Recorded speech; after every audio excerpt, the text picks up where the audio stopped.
Christmas Eve, 1971, Juliane Goher is buckled into seat 14F on Lanza Flight 508, flying over the Amazon rainforest with her mother. They're heading home to Peru after her graduation. Then lightning strikes.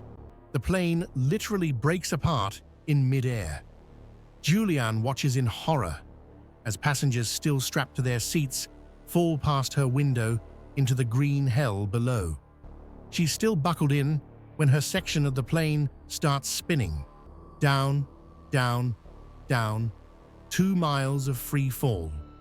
The last thing she remembers is the sound of her mother screaming her name. Juliane wakes up the next morning, alone, in the middle of the Amazon rainforest. She should be dead. The impact should have killed her instantly, but somehow, the thick jungle canopy caught her section of the plane like a giant net, slowing her fall just enough. Her collarbone is broken, her eye is swollen shut, but she's alive. Now here's where it gets absolutely insane. Juliane realizes she's the only survivor. 91 people died in that crash. She's a teenager, injured, lost in the most dangerous forest on Earth. No rescue team even knows where to look. But Juliane has a secret weapon her classmates never knew about. Her parents were biologists who worked in the Amazon. She spent her childhood learning jungle survival from tribes deep in the rainforest. She knows things that saved her life, like how to follow water downstream to find civilization, like which insects won't kill you, like how to walk on fallen logs instead of the forest floor where the deadly snakes hide. For 10 days, she walks. No food except candy she finds in the wreckage.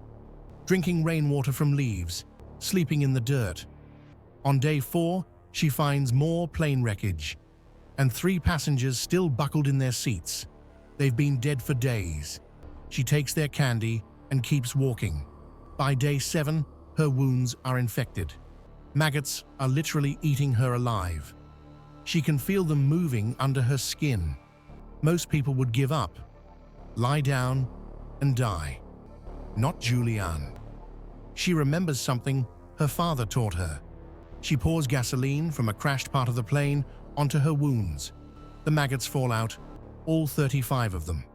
Day 10. She's following a stream when she sees something impossible.